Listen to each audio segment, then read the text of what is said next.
So everybody, we'd like to welcome you to the next installment of our virtual updates from the vineyards and wineries and in the Santa Lucia Highlands. My name is Gwen McGill. I'm the executive director of our little wonderful community, the growers and vintners of the Santa Lucia Highlands. And we have a really great program today. I'm going to allow our first two panelists to introduce themselves, but let me quickly just say a couple of housekeeping notes for you. Please keep yourself on mute until we have an opportunity to answer questions, or at the end, please do put your questions into the chat while our panelists are speaking. I will be able to interrupt them and relay these questions. Particularly when we get into the blending session, you might have some questions on the fly. We're happy to entertain those and ask our esteemed panelists your questions. So feel free to say where you're joining us from, send us a hello in the chat. And with that, we are ready to go. I'm going to turn it over to Gary and Adam, and I'll ask them to introduce themselves. So I'm Adam Lee. I am the owner and winemaker for Clarice Wine Company. I'm also really honored to have worked with the Franscioni family as a winemaker originally, and now consulting winemaker for ROAR since the very first vintage. It's a real honor to do that. And even more than that, just as a personal note, I got married on March 8th, and this is my best man. So I love Gary Franscioni with all my heart. So cheers, Gary. Tell them about you. Thank you, Adam. I'm Gary Franscioni, family-owned founder of ROAR Wines and naturally Rosella's Vineyard, Gary's Vineyard, Windrock. Gary Sobran's Vineyard in Sierra Mar in the Santa Lucia Highlands, a former president of the appellation. And my topic today is to talk about the 2025 vintage and what is going on. I feel that the vintage actually starts when harvest is done in the fall, because the vines have been stressed. We stress them, don't give them much water, no fertilizer, no food. And so we want to reward them for the fruits that they've given us over the vintage. So we immediately feed them with fertilizer and give them a good drink of water, 24 gallons, and let them just get revived and then go to sleep during dormancy. And then really the next part where the vintage probably really starts, and I look at it always, is the amount of rainfall that comes in over the winter. Because it dictates kind of the canopy and shoot growth that happens over the next year, the next 10 months. And for instance, example, you could have a drought year and get 5 or 6 inches, and you're probably going to get some short shoots. And that causes us in the vineyard to probably drop fruit earlier in the season so that the fruit doesn't drag down the canopy.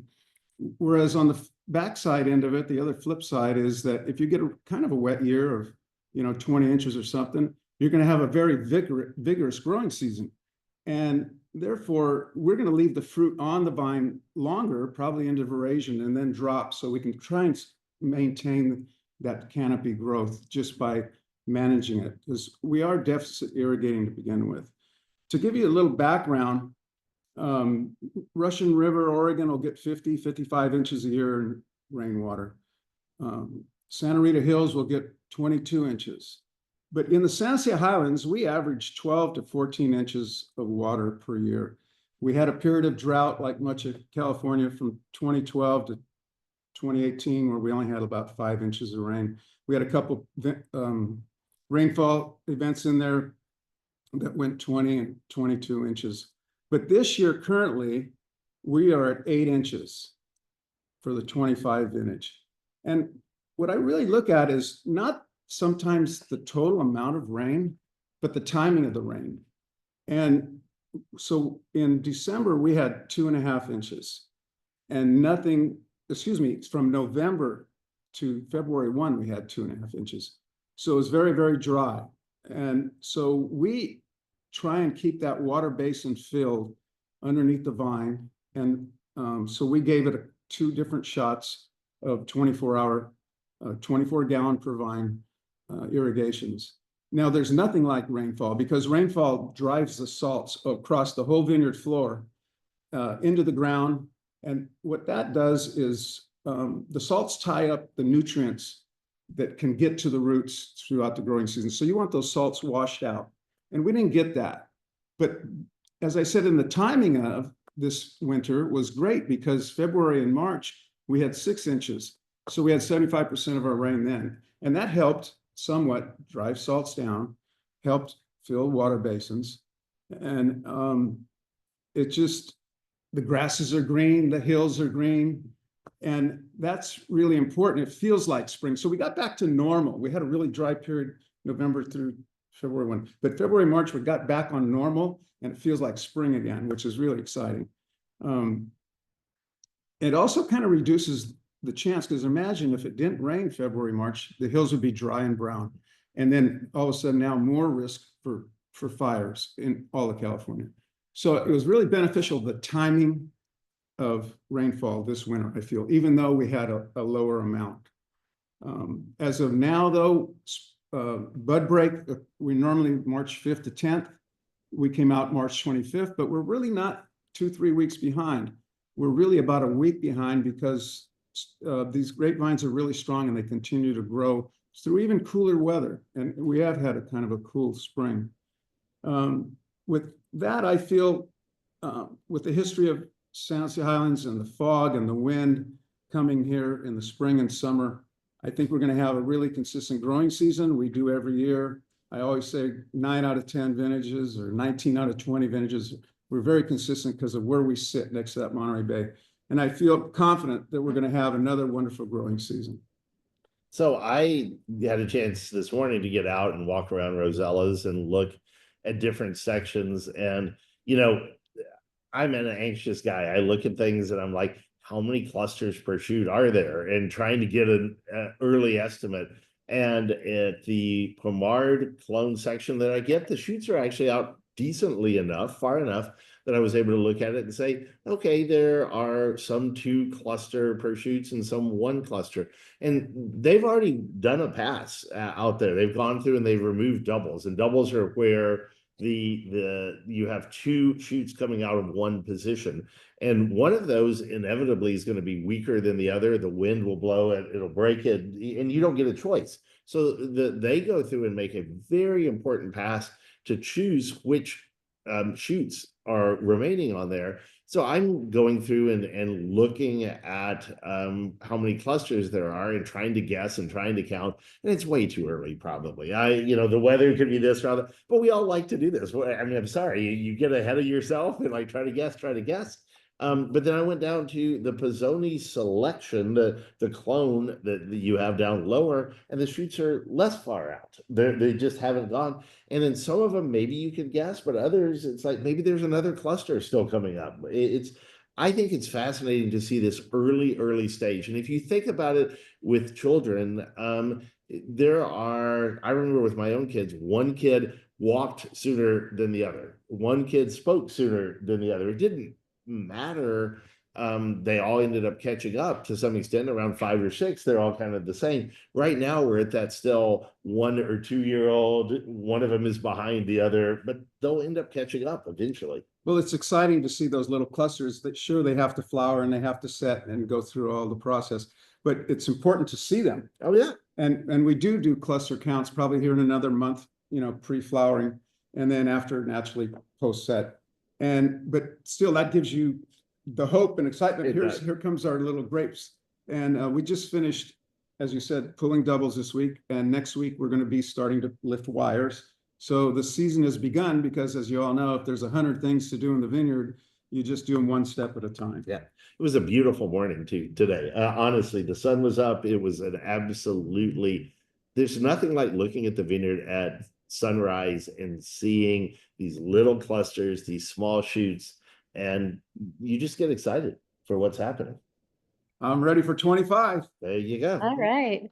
Adam and Gary, I've got a couple of questions and then from our audience for you. First is Randy Peterman is asking, is shoot size the deciding factor on trimming a double shoot or something else? No, not at all. You'll have a position where there could be 3 or 4 shoots coming out, and you definitely want to get them out. And the earlier you can, it's 1, cost less effective, and 2, or probably 2 is, but 1 is that it the later you wait to remove shoots, you can break the other shoot that it's sitting next to. So you want to get across those early as possible. And it also, by removing that shoot, it gives strength so that the remaining shoot can grow. And am I right? You can do them with fingers early on? I mean, Oh, you go through. Yeah, I mean, that's the beauty. It's fast, it's easy. There's no, scissors or anything Yeah. involved. Thank you. Okay, and then Barbara Kay had another great question. Any projections on how the 8 inches of total rain will affect yields? No, I'm more interested in seeing how cold the spring is, how windy the spring is, and possibly how wet the spring is. The 8 inches we're given, and that's how we deal with it. And I tried to explain earlier that we can manage that by removing more shoots and, allowing that canopy to get up to its 18 to 24 inches that's needed. And it will get there with 8 inches. We've gone through vineyards with 5 inches. And as you know, there's dry farm vineyards as well. Yeah, I mean, in really wet years, you might leave suckers coming out of the bottom of the vine to help absorb some energy. In a year where you don't have as much rain, you might take those off earlier to make sure that it goes to the primary shoots and to the fruit. So you can make those adjustments based on the amount of rainfall. But then the other thing Gary really emphasized, and I think it's so important, is the timing of the rain. Imagine that you're going on a 3-week vacation and you say, I'm going to water my plant for the amount of rain it needs for 3 weeks before I leave. Well, one, you just flooded the plant.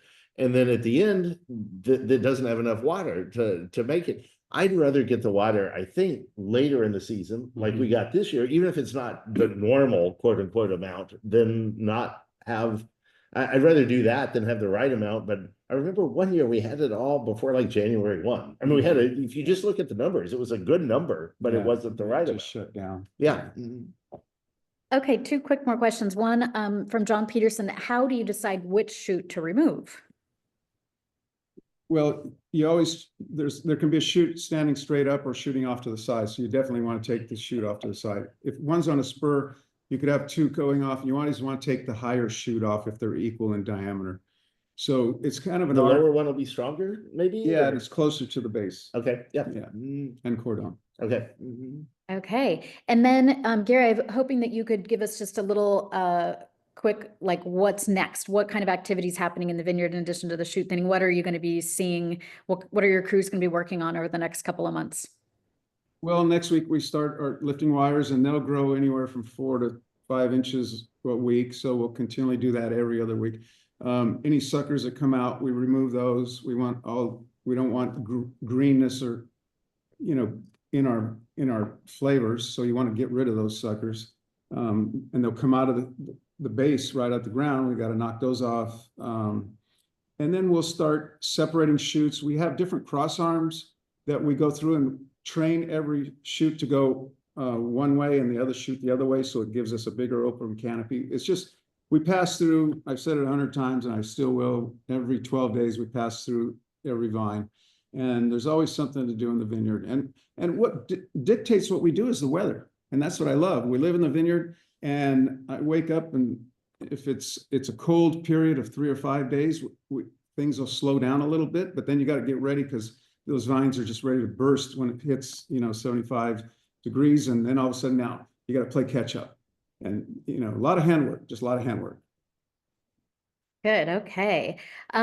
Let's talk real quick about the 2024 wines. So, let's think back to October, September, when you were harvesting those vines. What are you seeing now? Before we get into the process of actually blending these 24s, tell us a little bit about it, Adam.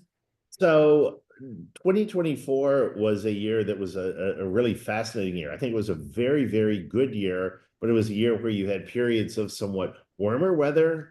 Not hot. We did not have the big heat dome kind of thing that people talk about with 2022. We had warmer weather for a week and then a cool week, and then warmer weather for 10 days and then cool 10 days.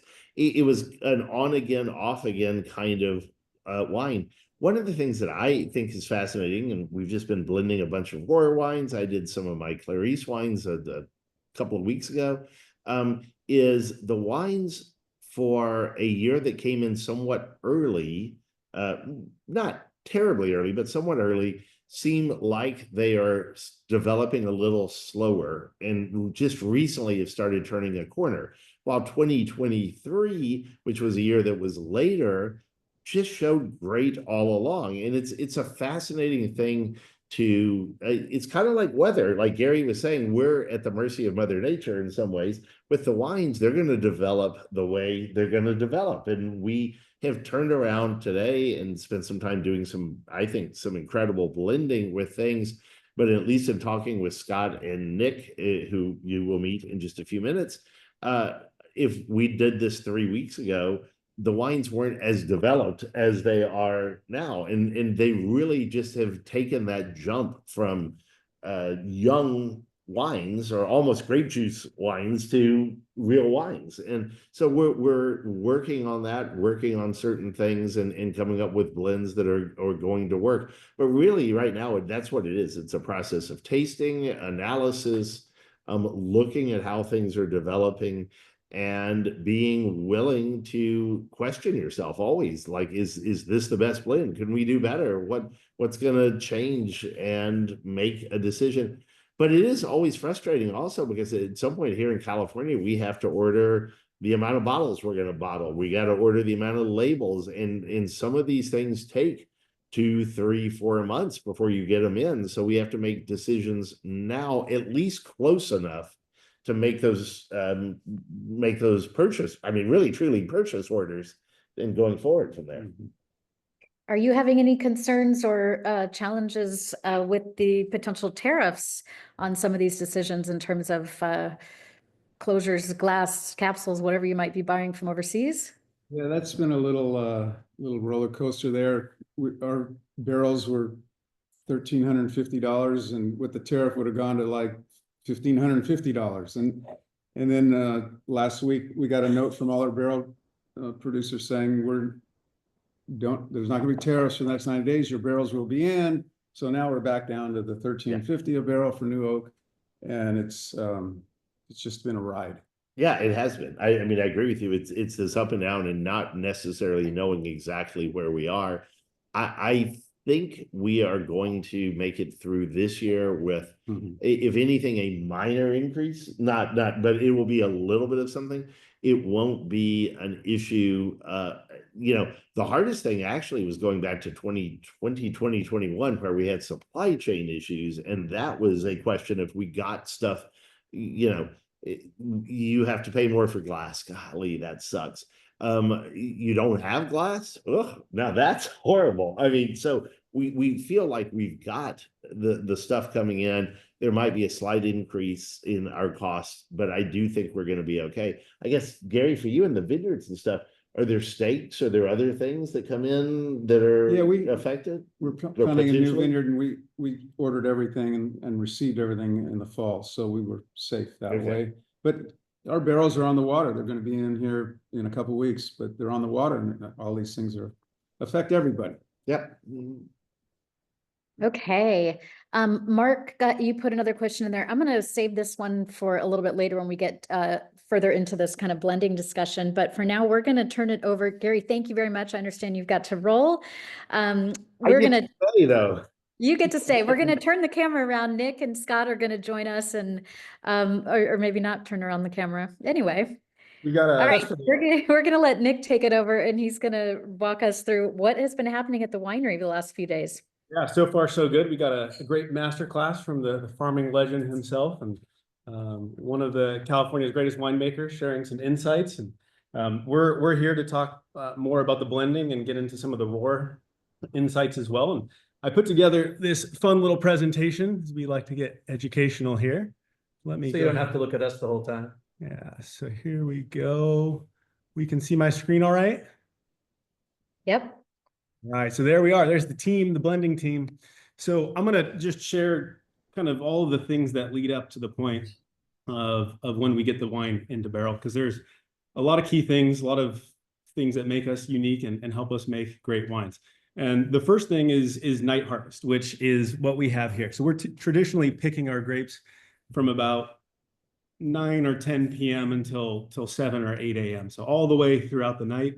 And one of the best reasons, or the most important reasons about picking at night is that you get some really cool conditions. So you get natural refrigeration from Mother Nature. Keeps the fruit nice and cold so that when it comes into the winery, we can keep it cold, and it basically starts its life in tank at a lower, colder temperature. Eventually that temperature will rise getting into fermentation, but it's pretty ideal to have cool fruit, and not everybody takes this step. It's really critical though for us. The chemistry is also a little bit better at the middle of the night. So for those couple of reasons, we harvest in the middle of the night.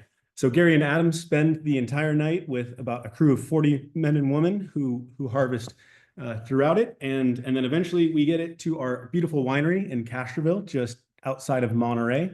The first thing we do is we immediately put it on the sorting line. So once we bring it in, we do a manual verification of everything. We remove any leaves, bugs. Sometimes there's a little bit of botrytis that slips through. We'll remove that. That's rot that can form in the cluster. Basically anything that is not a beautiful whole cluster of Pinot Noir. We want only the best passing through.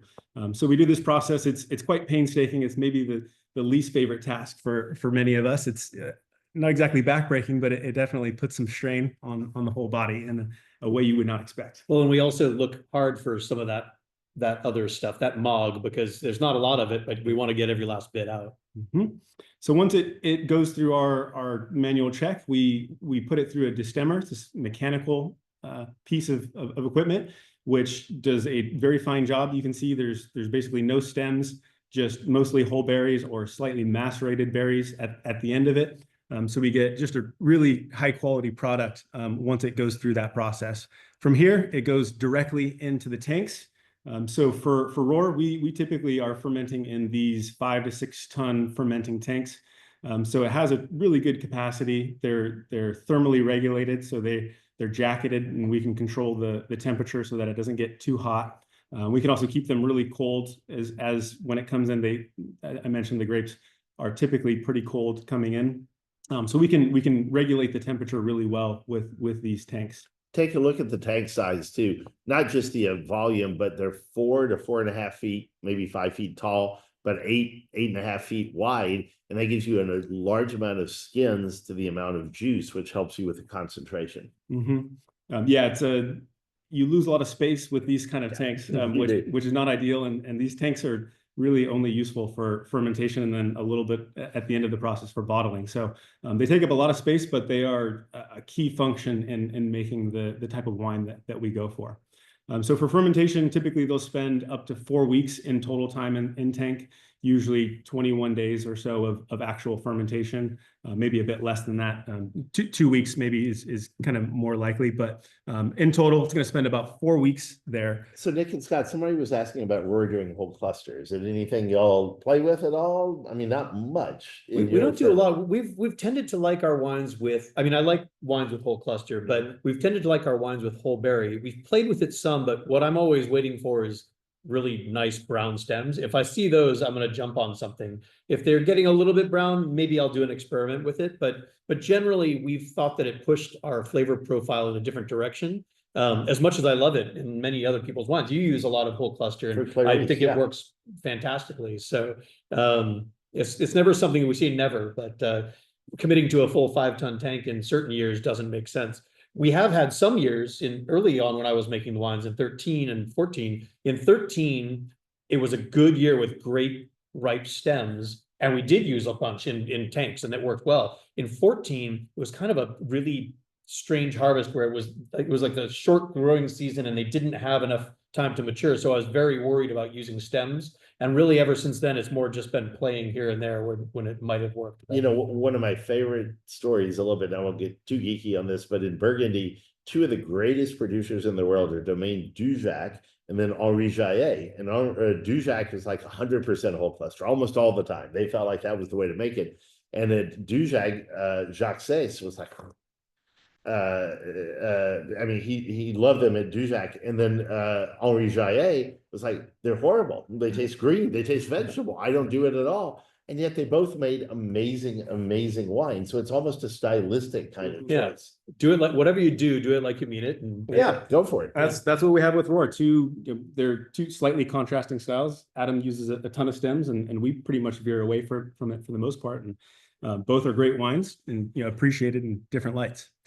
So the end of that process, once it completes fermentation, is we remove all of the juice, the liquid volume, or now the wine, and that wine just gets pumped directly into barrels. And I have a nice little shot of Scott from some decade ago with a turtleneck last week. But yeah, so the wine goes directly into barrel, and that's called the free run. So that's really kind of the best cut of the wine. And usually there's all the skins left remaining in the tank.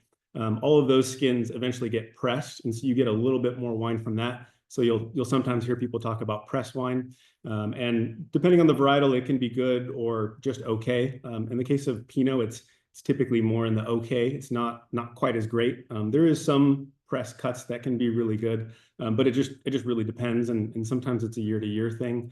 But for the most part, free run is the holy grail. That's the best juice, and that is almost entirely what we use for our production. Scott, that's a bottle of cleaning alcohol behind you, but what's that bottle next to that? Could that be a beer of some sort? Well, they do say it takes a lot of beer to make good wine, but and one thing about the press as well is we're always willing to taste it and use it in our mix. If it's good, it's good. But we do try pretty hard to get as much out of the wine during fermentation in free run, and we get a lot of great extraction. So most of the time we'll get as much as we really want at that point, and then we'll use the press if we like it. But the key is to make the best free run, because it tends to be a little bit cleaner and more pure, and that's what we end up using. There's another question for you. Punch downs, mechanical, or hand, or pump overs ever, or how do you mainly punch downs, a combination. We do have pneumatic punch down tools, but it's sort of a manual operation. So you make sure we've got somebody making sure it's doing the right job. If we have to, and if something's too tight, we need to break it up by hand, we do that. That's more back work. But and we've played around with some pump overs. Early on, I used to think that pump overs were better with fruit that wasn't quite as ripe. And I think that ROAR style, we've got a big style, but we're getting to a point where we're pretty dialed in on that. So we've been able to play around with that on a few tanks, especially ones that are harder to punch down. And that's worked out pretty well. So we're playing around with that a little bit more. It gives some air into the process, which I think can be good. We don't tend to have a very reductive process to begin with, so it's not necessarily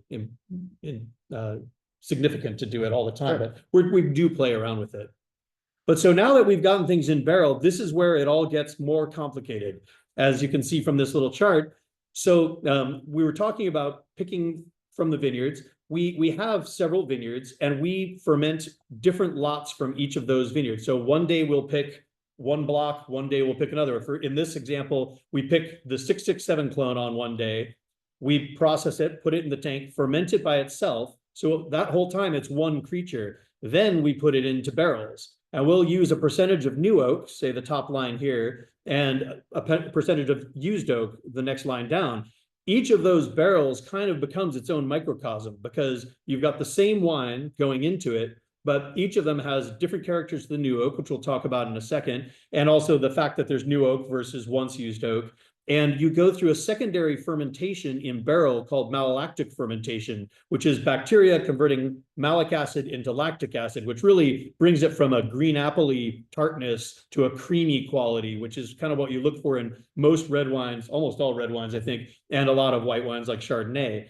And so those go through at different paces. It might be the top of the stack goes faster than the bottom, but all that time, the length of time of malic makes a difference for the byproducts that you've got in there, and sort of the other nuances that come in and complexities. So in the end, we have to then taste through all of these barrels individually and sort of assess, even if we like the 667 generally, we might not like barrel 4 as much, or maybe we like 2, 5, and 4 better than the other ones. So we do a lot of tasting through every single barrel, and this is all still just one block of rosellas. Moving on, this is what rosellas may look like with all of these different clones. So we've got the fermenter, then it goes into each of these barrels, each clone goes into those barrels. And so we can treat them separately, but in the end, they all can be a part Rosellas. They're the spices of the cabinets. We usually tend to blend the clones individually and then put them together, but sometimes we'll just say, what's your favorite barrel across the board, no matter what it is? But you can see, this is what Adam and Gary were talking about, the number of permutations you can have going from, say, a 1-barrel blend, which is not what we want to do, but to a 50-barrel blend. And you can come up with a lot of different options in between there. And that's, what we've been doing since February, really, and what we'll continue doing and finish off today. So a 6-barrel blend is potentially 720 different wines. 6 times 5 times 4 times 3 times 2 times 1. If I did the math right. right. 6 1-barrel blends and then factorial, 5 and then 2-barrel you could blends. do And so it is potentially, just with 6 barrels alone, you could have 720 different possible wines. And here at ROAR, all of these things exist with older barrels, newer barrels. I think it's one of the biggest things that is not understood about Pinot Noir out there is that Pinot Noir is a blend. It is not like Cabernet where you blend it with Merlot and Cab Franc and Malbec and Petit Verdot. It is a blend of different sections, because you can have the same clone in different sections too, is the other thing that goes on. Different sections, different clones, different barrels. We are blending and doing really serious, challenging, difficult blends. Sometimes it's easy. Sometimes they all come together and we're like, wow, we're done. But other times it's a lot of work. Absolutely. And it's a lot of spices, and pretty much we're building here, you're seeing as we go, it's building complexity. You've got the different blocks in the different vineyard, you got the different barrels on each block, you got the different blocks within the vineyard. And then, that's just Rosellas. And here we go. This is more of a look at all of the different wines. So you got each vineyard having all of those different blocks and different barrels to be able to blend with for those individually. So when we talk about doing a blend, we're not saying, oh, we're blending Rosellas with Garys. We're just talking about, we're just doing Rosellas together, and then we do Garys together. Make sure that Rosellas is the best and most Rosellas like Rosellas we can make. Make sure the same with Garys, Soberanis, Pizzoni, etc. And so, yeah, so that it just gets more and more complicated and fun. And going back to the question of the different barrels, even each of those barrels, we could say, oh, we've got 4 new barrels and 3 used, but each of the new barrels can be different. We've got several different coopers here. Each of those coopers can make their barrels with tighter or looser grains. Some talk about particular forests that they source their wood from, and there are different toast levels and then there's different aging levels for how long that wood sits out to sort of dry out and leach out some of the bitter tannins, and before they put the barrel together. Even you think about, when you hear about air dried, it's not that they make a barrel and let it sit for a while. They've got planks stacked up outside, and it rains and it snows and it gets hot and it cooks it out, and then it does it again just outside over 3 years, 2 to 3 years. And so those things all make a difference when you've got, okay, this barrel is a Francois Frere Allier medium toast 3-year, and this one's a Ramond Trancé 24-month medium plus. And all of those things make a big difference. And depending on the vintage and the fruit in that vintage, some might work better and integrate better than others. And so we've got all of those spices in the cabinet. If you're just tasting one barrel at a time, you may say, this barrel it's not quite what I'm looking for. But when you put it into the bigger blend, suddenly there's this aha moment. It's like, oh, that really was the spice that made the blend. And that's the complicated part, because you might have a barrel that you don't like very much, and you may forget to put it in the blend. So sometimes I'm always trying to trick myself and say, okay, start the blend from the ones you don't like more, and then build back onto that. And then suddenly you say, oh, those are great barrels as a base, with all of this other nuance going on top of it. So it just gets very, very complicated, many, many ways to do it. And I think one of the maybe funniest or most frustrating parts about barrels is that even if you source the exact same barrel from the same cooper, same forest, same toast level, it may not play the exact same way from one year to the next. It can be very slightly different, because there's even the barrel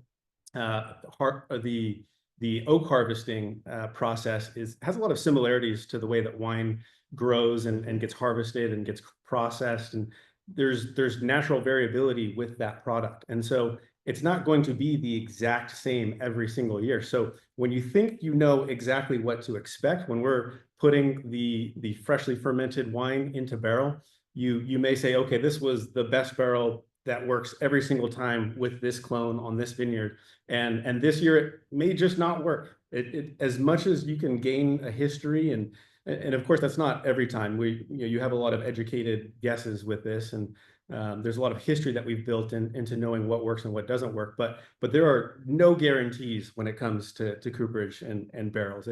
It can be a really frustrating problem, but it's also kind of opens up the other door where maybe something very unsuspecting really surprises you with I a think different barrel. there's an art to all of this too, to the barrels. I was one time at a cooperage house in France, and the guy's toasting a barrel. And this guy's been toasting barrels for 30, 40 years. I mean, that's what he does for a living. He's sitting there smoking a cigarette, and he's got the fire going on, and there's no timer, there's no big thing up above that's doing the measurement. I'm like, how do you know if it's medium plus? I mean, what decides it? And he walks over, grabs the head of the barrel, looks at it, it says medium plus on it. So of course the barrel is medium plus. And it's like, oh, okay. But if you find a cooper and you find someone that you like a lot of times, and it doesn't mean it works on every single wine, but across the board, more often than not, it does really, really well. Like the list you have here, Scott and Nick, then you were like, these are people we're going to use on a consistent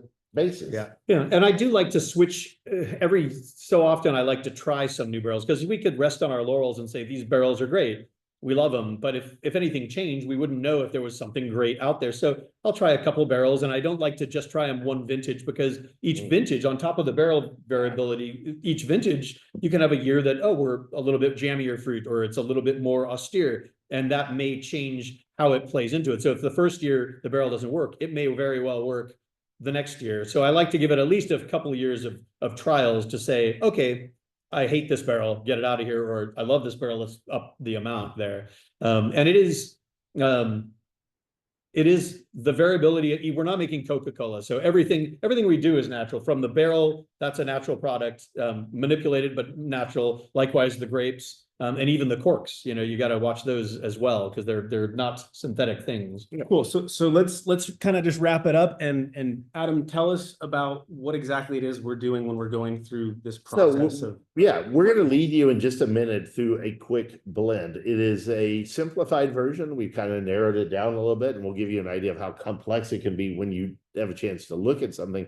But we're going to lead you through a quick blending. But one of the things we turn around and look at is aromatics, the upfront fruit, the mid palate, and then the finish, and whether or not that finish has some tannins, which is great for a young wine, but are those tannins harsh? And so we look at all of those. And one of the things that sometimes is frustrating, I think, for all of us as winemakers, is we go through and we smell things and say, oh my gosh, this is wonderful nose, wonderful, great fruit up front, but the finish, the mid palate, the finish is not as weighty or as complex as we want. And then you have other times that it's like, boy, it's all in the mid palate and the finish, but it's missing some of the upfront fruit. And so then and you would think that, okay, let me take these barrels that are all up front and the barrels that are at the end, let's put them together. And obviously they're going to naturally match together, and they don't necessarily. So is it 25% of the upfront and 75% of the back end, or is there something else that works? Or it's a really challenging. I wouldn't tell you that we go through, if we had a 6-barrel lot, all 720 iterations, but we go through a lot based on our experience and coming up with different possibilities. And we do like to push the envelope too. Go past, if we find something we like, we keep going just to see if we can get somewhere further. But now is for the fun part. Now you get to see it. All right, so we're gonna switch up the station here, and we've been tasting all day ever since all these bottles over there. We've simplified for the webinar, and is this looking okay here, Gwen? We can't see it now. Looks great. Okay. Tastes great too. Okay. Maybe we'll see. Let's fill it. All right, so we're going to, we got three different bottles. We're going to taste each of them, and so really there's as many as 30 different bottles typically that we'll taste throughout the process. These but- bottles represent sections or. Yeah, so this is like different- one block of Rosella's vineyard. This is the Calera clone, which is one of the clones of Pinot Noir. So again, we're only blending Rosella's vineyard Pinot Noir with Rosella's vineyard Pinot Noir, but in different clones. And this clone came from Josh Jitson from Calera Winery. He brought it over, might have snuck it over. That one's not the clear. Oh, this is not Calera. This I'm is sorry, that's a 667 clone. 667. Sorry. For all of you who are watching carefully, you saw that. So that was the 667. Sorry, this is the Calera clone. So 667 is one of the Dijon clones. And then the last one is our Cross Arms block. So Cross Arms is a trellising, right? Yeah, so in a way, it's Gary mentioned it earlier. It's spreads out the top of the canopy and it gives a little more light on the inside. It's actually kind of like the lemons that they harvest, where you cut out the inside of you train the tree so that there's a lot of light coming on the inside. We can get some ripeness. So then what we do is we enjoy ourselves. Usually we're more quiet than we will be right now, but we smell and taste through these and come up with ideas about what each of them tastes like and see where we want to go from there. Do y'all have a process? I tend to smell across the board first and then taste, but some people taste, smell and taste, smell and taste, smell and taste. Is there? Yeah, I think so. At one point you told me that smelling to see which one you want to taste first. I do Because it's that sort of in like, kind of yeah. the order that's different. So to me, if it's a lighter smell, I will taste that one first and then move to the medium and move to the heavy. Yeah, or something darker, you may want to do Yeah. that afterwards. Bruce Spurlock asked a good question here about palate fatigue. How does that happen and how long before you're like, geez, we just have to take a break?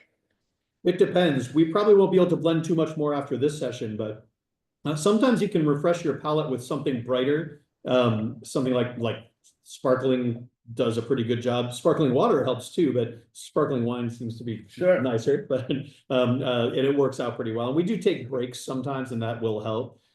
It's also hard when you start the first taste of the day. So you don't even have a fatigued palate, but it's not a ready palate yet. So So y'all also, I mean, ROAR makes some amazing Syrahs, and I think Santa Lucia Highlands makes incredible Syrah, and it's kind of been, it's overlooked compared to like maybe Pinot and Chard. Do y'all find when you blend, I am fortunate, I was the original ROAR winemaker. I had the opportunity with Gary and the family to ask me to continue on and help blend. And Scott worked with me at Siduri way back when as my That's first right. ever employee. So we're all a big happy family here. But Pinot blending, you can do more maybe than Syrah blending without palate fatigue. Is that? absolutely, fair? Syrah, it's almost like you taste 6 barrels and you want to go to bed. And that's spitting too, but your mouth just gets tired. It's just, Right. it's a big, I love it. And it's a big brute of a wine. Pinot, you can go a lot longer. I mean, Nick and I have tasted through all 50 barrels of Rosellas at one time. And we're not trying to come up with a blend per se. We're actually just kind of assessing the barrels for their general qualities. And sometimes it's as much as nose, finish, mid palate, and just finding out if it tastes Rosellas enough. But it does happen. And eventually after I remember promising myself that I was going to stop at 25 going forward, and that just doesn't happen logistically. But I often have to go back and revisit some of those second 25 just to make sure that I wasn't getting a little tired on there. All right, so let's talk about these 3 different Yeah. clones that we have in front of us. But a great wine, it takes time to figure this out. So 667, we love that clone. We have it on most or maybe all of our properties. It tends to go a little bit darker, a little more tannin to it. Great structure, great acidity. One of my favorites. Scott, you want to talk about the next one, the Calera clone? Sure. The Calera, I think, has been really pretty. The aromatics have been fantastic, generally speaking. And depending on the year, it can have a darker flavor profile, or it can have a little bit of a lighter, prettier flavor profile. Often I get sort of an earthiness to it. I'm not sure I get the earthiness as much this year, but that pretty nose is something that really comes through for me. Like you get a lot of the beauty of it on the nose. Calera, I mean, would you say lower yielding sometimes or? Always, yeah. Yeah. It's like 2.5 tons per acre. So Sure. they're very tiny berries as well. They get a lot of color in them, and they typically have more depth to So you're doing it for quality, not for dollars. Yeah, At all, 100%, sadly. yeah. We actually don't really sell the Calera because it doesn't doesn't really generate enough. Yeah. So we Yeah. we use it for our own production exclusively. So then the cross arms is something, I believe it's the Pizzoni selection. It is something, and we don't want to confuse anybody. It's not the Pizzoni vineyard. These are all the Rosella's vineyard, but it's a particular section, and the cross arms help spread out the fruit. Pizzoni selection tends to be a little bit bigger, a little bit tighter, clustered sometimes, more possible issues if it's a wetter year to botrytis, and so you want to spread out the fruit, allow the wind, which the Santa Lucia Highlands is amazing for the wind, and it helps really dry things out. I actually love this. I think in this particular wine, it's got some blueberry characteristics and a richness of palate. I'm not saying it could be the wine by itself, but for me, I like this best. But that doesn't mean that Nick does or Scott does, and we're all going to come up quickly. Well, for once, I agree with you today, Adam. Well, that hasn't It's happened. been a much painful today. day of Yeah, disagreement. yeah. But yeah, so let's talk about some of our approaches of what we're gonna do from here, right? So for me, I truly agree with you. I think the Pizzoni clone, our cross arms, is a really nice one to base my blend on.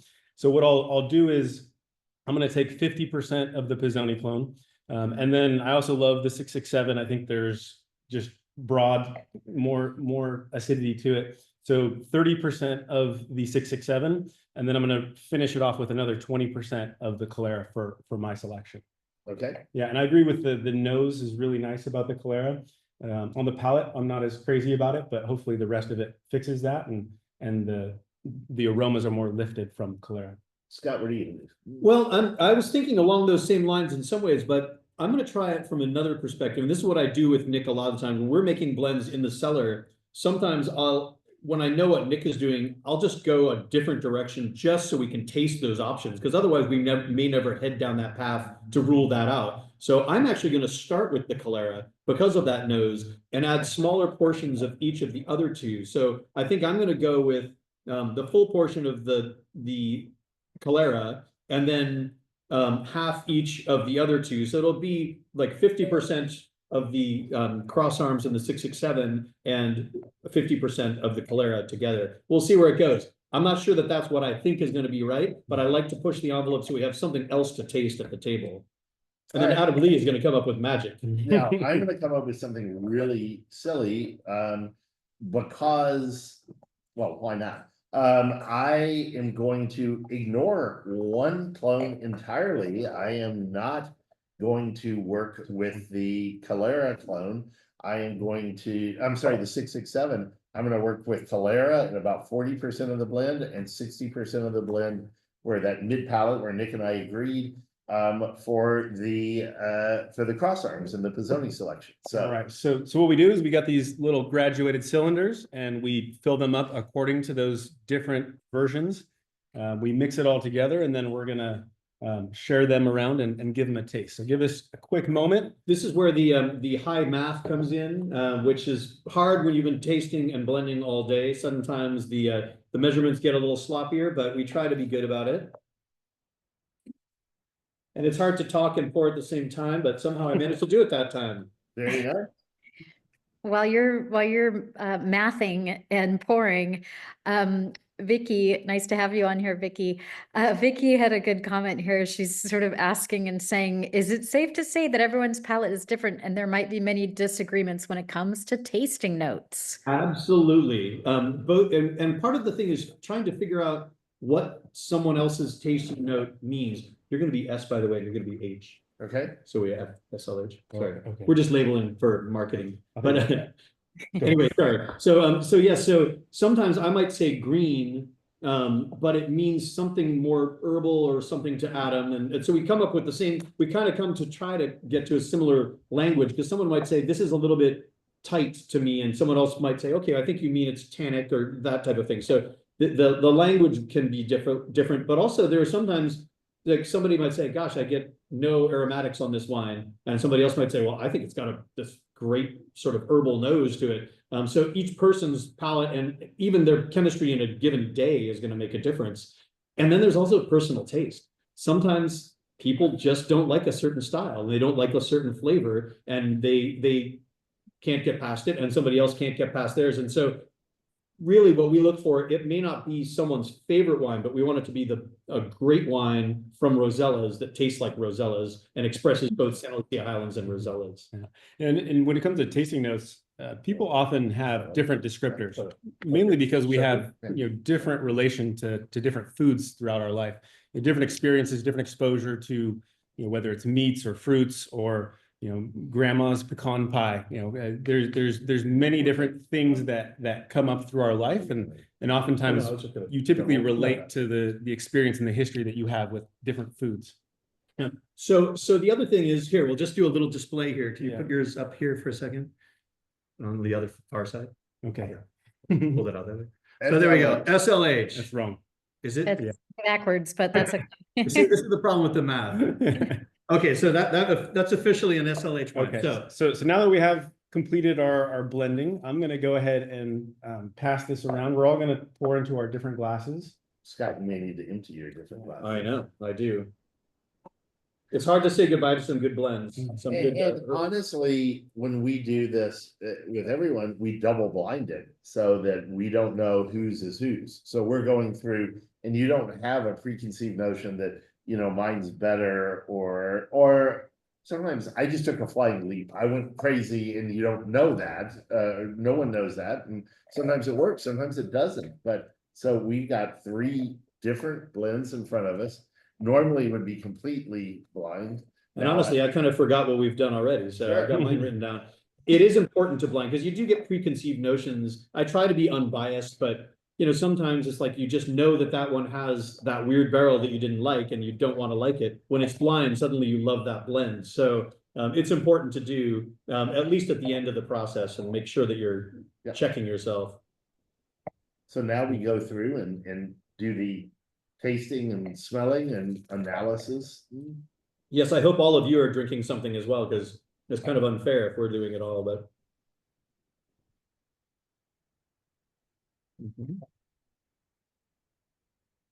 And you look at how these have come together and are they better than the individual parts? That's one of the things too. The parts can be really impressive by themselves, but then sometimes you turn and come up with the blend and you're like, boy, none of this tastes as good as the individual parts, and that's incredibly frustrating. Yeah. But sometimes when you have individual parts that are like, oh, this is very good, and you put it together, you're like, oh my gosh, this blew me away, this is fantastic. That's thrilling. That's that moment, the aha, abracadabra, somehow the magic worked.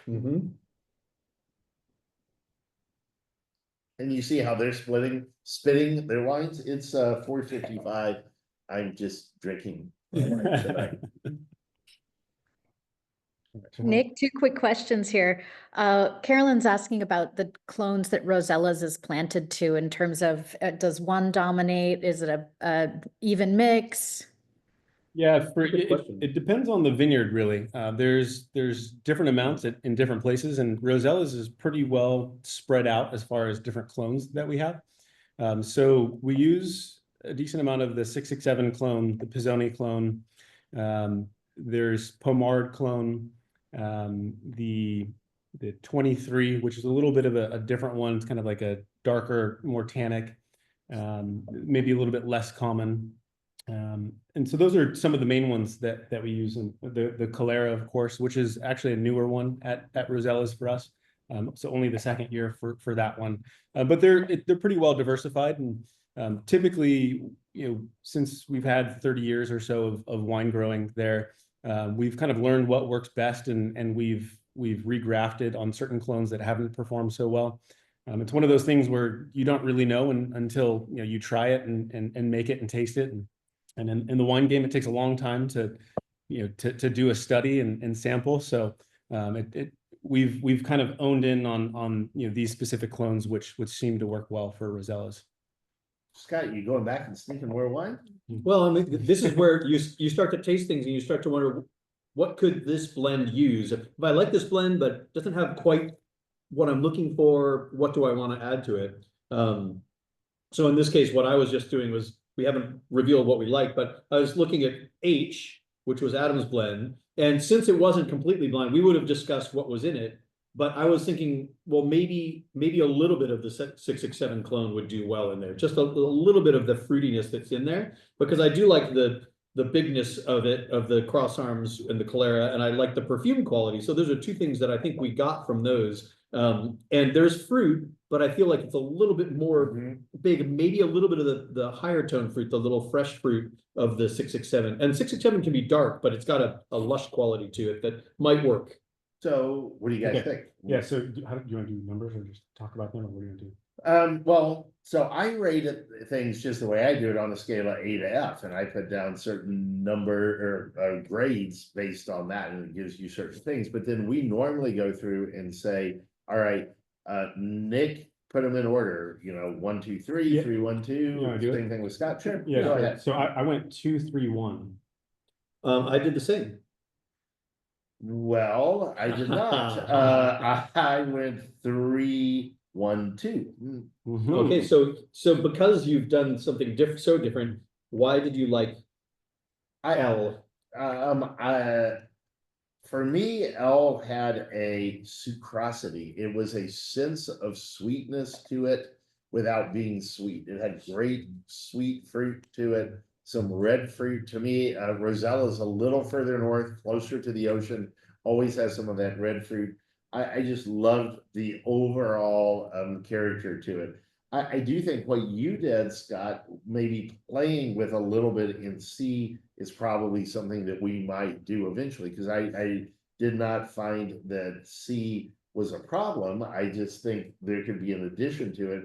And as has been the case the entire week so far while we're blending, Nick and I did not like his blend at all. I mean, we have been weirdly enough at cross purposes on some of this blending this week, which is not the norm for us, really. It's okay. Yeah, no, it is. You had me lost at sucrosity. Thank you. Sorry. Yes. It's good. Higher math and higher English. Yeah. I found it to be a little thinner, a little just not quite the richness that I want from Rosella. Yeah, I thought it fell a little bit short, especially on the finish. It didn't have as much hang on. Which the this palate. we're still talking about L for S. Sorry. yes. Yeah, Sorry. we're talking about my Yeah. blend there. But yeah, I mean, it's all good, and certainly there's ways to adapt it and adjust it. And I mean, I don't think there was necessarily a clear winner.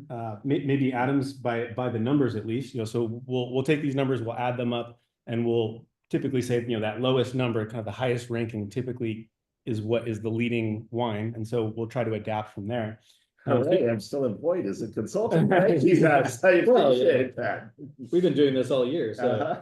but and I would say that on L, I thought it was pretty, but I think it did what I expected it to do. It became a little bit lighter. I like the pretty quality, but I thought it was a little bit lighter and a little tighter on the finish than I wanted, which is why I ranked it last. Whereas I thought that H, again, it had that big weight and everything, and then I just want a little bit of a pop of fruit, which is what we would do next, and add a little bit of that 667 into that. So this should do it. process goes on and keeps going on until we come up with something that we all like. And ultimately, then at the very end, we do a tasting of all of the vineyards side by side. So right here, grabbed a couple of wines, the Rosellas, the Garys from ROAR. We taste them side by side by side to make sure the vineyards are really differentiated one from the other. We want to make sure that they all stand out differently and they all reflect their unique place in the Santa Lucia Highlands. So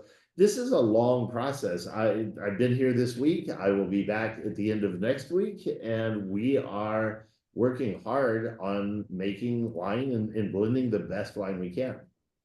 Super interesting. I think we all wish that we were tasting what you're tasting, but there's a couple of really good questions in here. First, Jennifer has kind of a two-part one. So for her question is whether some of these barrels are essentially going to be left kind of on the cutting room floor, to use a little film speak. Are there some barrels that just won't get into a final blend? Yes, I actually feel very fortunate to work for the Francionis. They value quality so much that I think Gary prides himself on bulking out 14 barrels a year or whatever it is. So barrels that don't make the cut, we sell on the bulk market. But At a loss, by the way. I mean, this is not on the cheap, good. but it's but the fun thing about it is we've had some of those blends of all of our leftover, the cutting room floor barrels. We put them together and, you know, got them sold, and we have them in tank. Adam Franscioni came through and he was tasting. He said, well, this is really good. Why are we getting rid of this again? It just didn't fit into our blend. Sometimes it's just that they're not raw enough, so they don't have quite the bold style that we're looking for, or maybe they just had a certain quality that didn't play nice with all of the other components that were going into it. But whatever the case is, the people who have bought our bulk have been very happy with it, and it has tasted good. It just hasn't fit into our program. So it's not as much about anything being bad as, but we're happy to get rid of, move things along to happy customers if we're not going to use it. Okay, and then quickly, kind of combining Manny and Jennifer's next questions is sort of like, okay, so once you've settled on what you think is going to be the final blend, how do you just, is it over, or do you come back and taste it? And then after that, what happens until it's bottled? Like, how does the next part of it is we let it rest. We, you know, have kind of done and can reset and not taste barrels for a long time. But yeah, we kind of just get the operational things ready for bottling day, and basically about 3 to 4 weeks ahead of bottling, we'll set those barrels we've selected for Rosellas. So let's say there's a 20 barrel blend for Rosellas. We'll line up those 20 barrels. We'll pump all of that wine into a tank. It gets homogenized there, so it's the blend that we selected, and from there it stays in tank for a couple of weeks, usually just to get everything kind of tasting the same. And once the bottling line comes, we then run a line directly from the tank into the bottling line, and we get everything directly bottled from there. It's not over till it's over, but ultimately there is a chance to make slight tweaks, very slight tweaks at the end with add a little bit of, maybe there's a barrel you decided. I mean, we've already come up with a lot of blends this year, but we're like, okay, it's either going to be blend A or blend B, and it's half a barrel difference. So we keep it hanging around. The Franscionis with ROAR have an amazing Santa Lucia Highlands blend that you make from a lot of the vineyards, and you can turn around and put that half a barrel. If it makes a difference in Rosella's, great. If not, it can go to the Santa Lucia Highlands, and that works. So it's the type of thing that you can make slight changes, but you at some point have to go with what you decided. And we are projecting, I mean, at this point, it won't be bottled for another 4 months, and it won't be released. The first release will be another 6 months after that. And then the next release won't be for like another 6 months after that. So you kind of have to project how that wine is going to age between now and bottling versus also then and when you actually open the bottle later on. And we've gotten good at it, but it makes it brutal in the early stages of blending, because Nick and I have been tasting these since February, and at that point it's like, well, I think this one's good. Boy, it's really tannic right now. But we've kind of trained our palates to get through that, and revisiting it over and over again. We're never afraid to just go back and taste them and say, I've got some question marks in my head, in the back of my mind. Let's taste it again, show it to the ranch, bring it to everybody, and make sure we've got where we want to be. What else you got, Gwen? I got Melissa, you kind of just touched on it a tiny bit, but Melissa and Michael from Texas just asked kind of what your expectation is. You're blending these really young vines. What do you think this additional aging, and then once it gets in bottle, that additional aging, what do you expect for that to do to the wine, that extra time? Like, what happens? I think a lot of what I'm hoping for at least, and what often happens, is some of the harsh edges will soften and sort of smooth out a little bit. And also just, when we first put these things together, it's like slamming a bunch of people into a room. They don't know each other. It might be a little awkward at first, but eventually you get to know each other. You become a team. You get something going well. So the flavors start to blend and mingle. It comes together more, and it sort of starts to, at first, when you first bottle it, it usually tightens up a little bit, and then it sort of starts to blossom. And then you can track the wine as even if we taste it sometimes before it's released. I mean, certainly throughout that period, and we can say, oh, it's kind of still tight. It's kind of, oh, here it is. Now it's ready for action. And so I expect them to, the flavors to come together and sort of meld better. And also, some of the edges, although honestly, a lot of those harsh edges are what I expect to be changing a lot between now and when we put it into bottle, because we've got more breathability in bottles. in barrels, I'm sorry. So we're going to be softening as we go, and all the barrels are getting more and more integrated as we go as well. So, Parents come together and create a child through their joint efforts and stuff. And then the French term is élevage. You turn around, you put it back into barrel, and it's the raising of a wine. The élevage is, and that's kind of what we're doing. We're raising this particular Rosella's 2024 child, and then it develops and starts to become its full best self over some time in bottle. And that's what we're trying to do here. Okay, two more questions. Mark, I'm getting to yours, but Carolyn quickly asked, do you have kind of a recommendation for ideal cellaring time for your wines? that's Maybe always a just hard do one. Chardonnay or Pinot real quick. Yeah, it's a little bit of a personal preference, but yeah, I mean, they're pretty fresh right out of the gates. My dad likes to drink them pretty much hot off the bottling line. So some people like them really young. I mean, immediately upon release, that's totally cool. And I mean, I think a great window is probably more like 3 to 7 years is pretty good of bottle time. That said, our 16s were tasting really good recently. Yeah, but they certainly go longer, and it just kind of depends on what your knack is for drinking aged And wine. storage, have good storage. Yeah, the key is, if you don't have good storage, you're better off. yeah, the consistent temperature is good, but also the key is buy a case and then try one every couple of years at least. Good one, good one. Yeah, and then so Mark asked an interesting question earlier about whether or not you are seeing any trend towards sort of a set style for SLH wines. Like, is there kind of too many microclimates, or perhaps too many different winemakers, or do you think in a couple of generations we're going to see kind of an SLH style? Well, That's an interesting one. yeah, that's a tricky one. We're not, I mean, we certainly are very involved with all of the different winemakers around, and I don't think there's been really too much change in our neck of the woods. And I mean, I think for us, we're just trying to stick true to the wines that we're growing and making. And we're not trying to make French style wines. We're trying to make California style and SLH style wines. And looking at the fruit and understanding the fruit and the maturity on the vine is, I think, the most critical part of winemaking. So I think when I started in SLH in 1997, the vines were all very, very young. Rosella's was planted, 1998, 1999, that kind of time period. And when you have very young vines, they have very shallow roots, 18 inches deep and all of that, and they don't respond to heat or other changes. It's a more radical response when they have it. Now that the roots are 30, 35 feet deep, and Nick, I mean, y'all are fortunate as a family to have vineyards that y'all planted. I mean, fortunate, y'all worked hard for it and all of that, but you have things that are more mature vines. Plus, you do have some younger vines with Windrock, an amazing property you have. But I think older vines, we're seeing more consistency, more ultimate character coming out. While with younger vines, sometimes you would pick things just to make bigger, rounder wines without the complexity. But I think we're looking for and achieving more complexity in Santa Lucia now than we ever did 25 years ago. And I think that's exciting.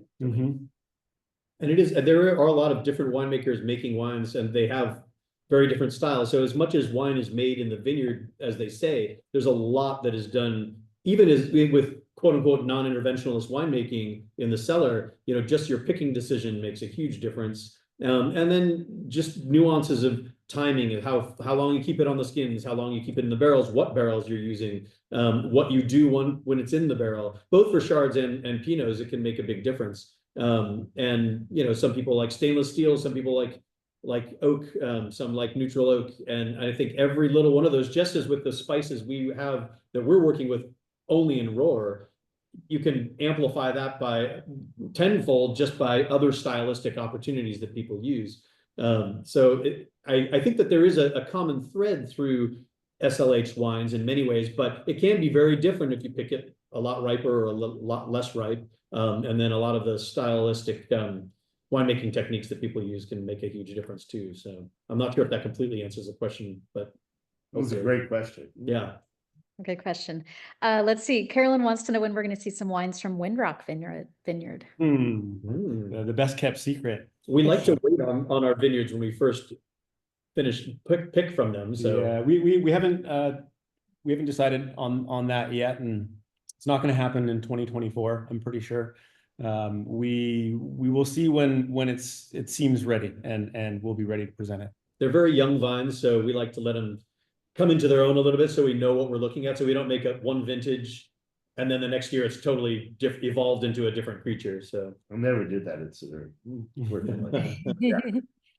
Well, gosh, this has been so interesting. We've gone a little over time. We still have a lot of people here who've been wonderful to sit with us and pay attention and ask so many really great questions. Thank you guys for everything. thank you for coming, everybody. We're going to give a virtual hand to our panelists. Thank you guys for being here. And I'd like to give a quick reminder to our Sun, Wind, and Wine Festival at Mare Soleil. We have, I think, over 40 wineries. We've got 20 of the best food producers from Monterey County joining us at Mare Soleil at the very tippy top of the actual Santa Lucia Highlands. There are the beginning of the AVA in the northern part. Saturday, May 3rd, there are tickets available, and you can check them out at santaluciahighlands.com. And that's a great way to look at whether you can find some consistency within the Santa Lucia Highlands, because there are a lot of great wines to compare. Absolutely. Additionally, we have our online wine auction starting April 30th through May 4th. You can find all that information at santaluciahighlands.com. We will be taking this recording and making it available to everybody. We'll send out a link after the fact. So if you missed any of this, you can check it out online on YouTube. Thank you again to everybody. It's been great. Cheers, everyone. Yep. Cheers, everybody. Thank you so much for joining. See you next time.